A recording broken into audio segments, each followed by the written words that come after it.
Democracia AM presentan la opinión de Álvaro Rosero León. Hola, ¿qué tal? Buenos días. 9 de diciembre, son las 9:06 a esta hora. Me encanta estar con ustedes. Gracias por escuchar XFM 92.5 en Quito, 89.7 en Riobamba.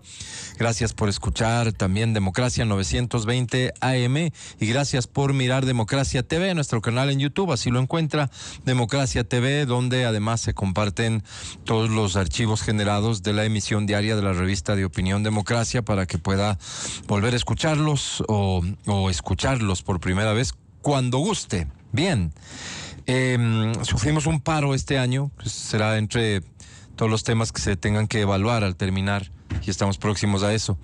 Un paro que fue muy costoso, evidentemente para la ciudad de Quito mucho menos, y lo hemos analizado oportunamente debido a las decisiones que uno tiene que apreciar como quiteño, inteligentes, estratégicas, que tomó el gobierno nacional para evitar que Quito vuelva a convertirse en el epicentro de la protesta. Pero existieron zonas seriamente afectadas, zonas que presentan pérdidas económicas e incluso también se tiene que llevar este paro y este año lamentablemente la cuenta de fallecidos.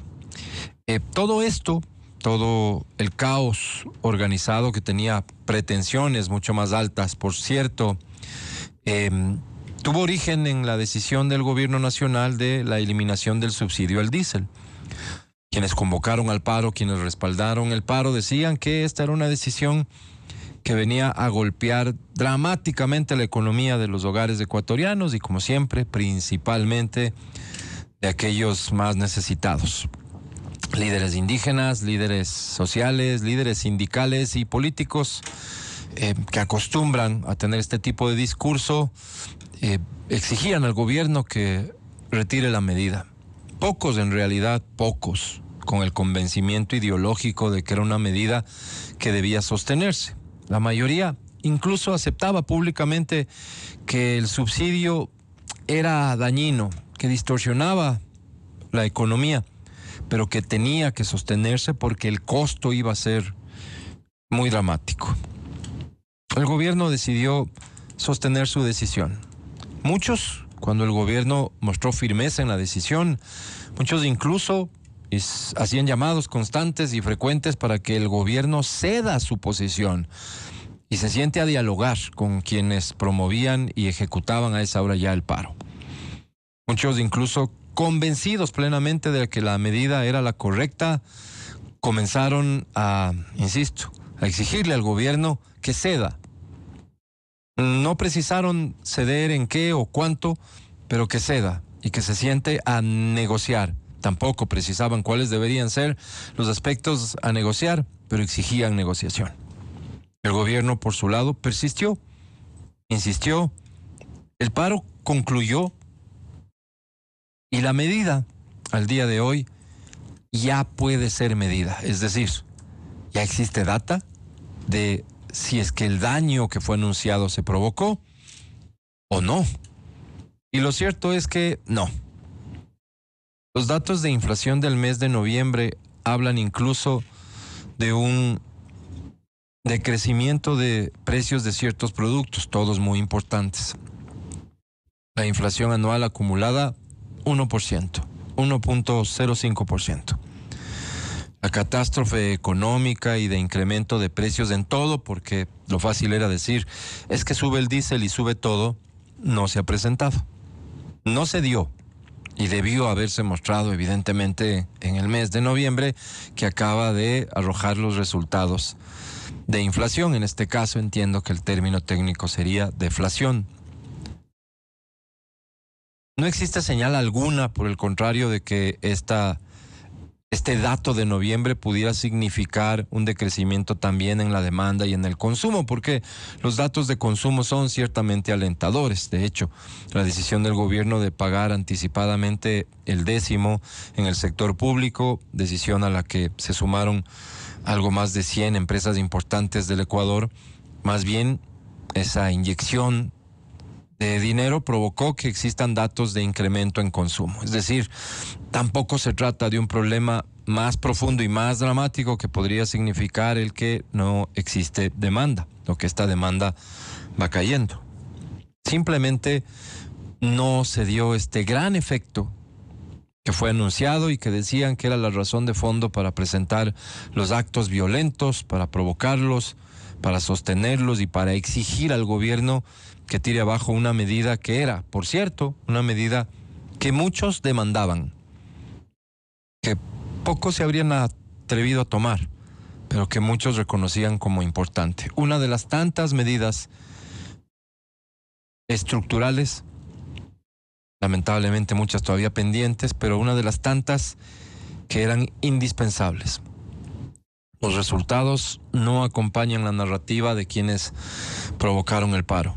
Los resultados no acompañan la narrativa de quienes insistieron en que se vendría una época caótica para el país. No. Insisto, por el contrario.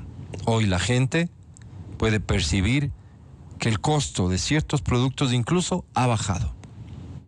Y hemos corregido un problema importante de distorsión a la economía.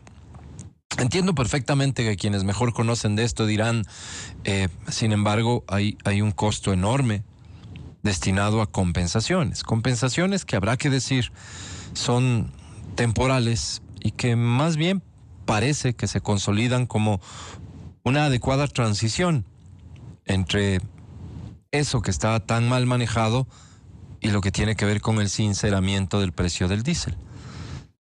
Es decir, incluso las medidas de compensación en función de los resultados tienen que ser evaluadas como positivas, porque independientemente del costo que representen, que va a ser siempre menor al costo total del subsidio y que además es temporal, pero sobre todo llega a los sectores que realmente sí necesitan, no con esa distorsión que el subsidio al diésel provocaba.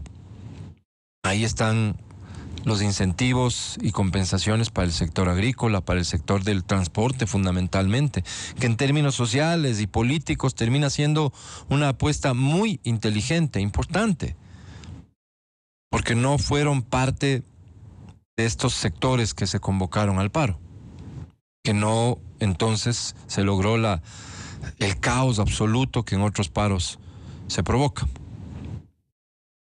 Esas compensaciones, que serán además temporales, tienen que constituir la transición adecuada para llegar a un momento en donde la economía, sin impactos relevantes, se mueva sinceramente, con costos reales. Es momento entonces de exigir a cierta clase política que asuma la responsabilidad de sus actos y que de alguna manera incluso le ofrezcan una disculpa pública al país. Porque promovieron a través de su narrativa un levantamiento que costó mucho dinero y que costó vidas. Y las cosas no deberían quedar así. No solo debería ser el silencio o el mirar para otro lado lo que resuelva el tema. Los ciudadanos deberíamos tener muy presente y claro quiénes eran los que levantaban la voz de la forma en que lo hicieron para alertar, para alarmar a la sociedad, porque muchos cayeron en esa alarma.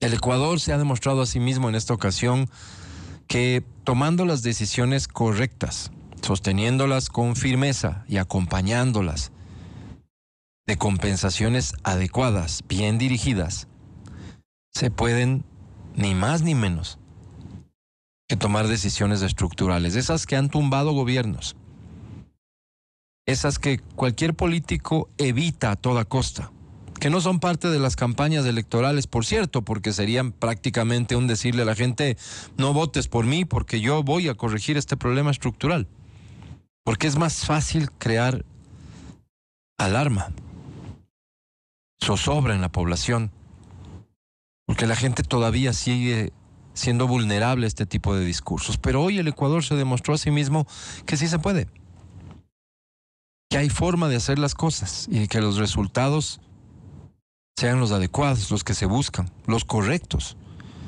los que incluso permiten destinar recursos a quienes realmente lo necesitan. Porque ese debería ser el enfoque al final y principalmente debería ser el enfoque de quienes dicen defender a esos sectores más vulnerables. velar por ellos, exigir que a ellos les llegue la asistencia social que le corresponde al Estado. No mantener un subsidio que beneficiaba no solo a otras clases, a la clase alta, a la clase media alta, en mucha mayor medida, digo, sino y sobre todo a grupos delincuenciales, pues,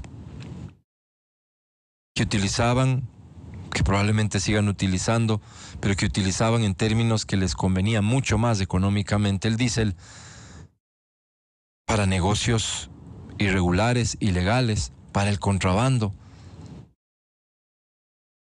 Ese debería ser uno de los temas alrededor de los cuales todos los ecuatorianos, todas las fuerzas políticas, todos los actores sociales deberían unirse. No sucedió así, por el contrario. Se levantaron en paro, insisto, provocaron pérdidas económicas y pérdidas humanas. Y hoy seguramente agacharán la cabeza y no dirán absolutamente nada. El resultado, con datos en la mano, es que este colapso económico no se dio. El resultado es que el Ecuador se demuestra a sí mismo que se pueden hacer cambios estructurales sin crear un caos social. Que se puede y que deberían ser respaldados por todos quienes comprenden la necesidad de esos cambios. Yo soy Álvaro Rosero, son las 9:18. Buenos días. La opinión de Álvaro Rosero León es de exclusiva responsabilidad de Álvaro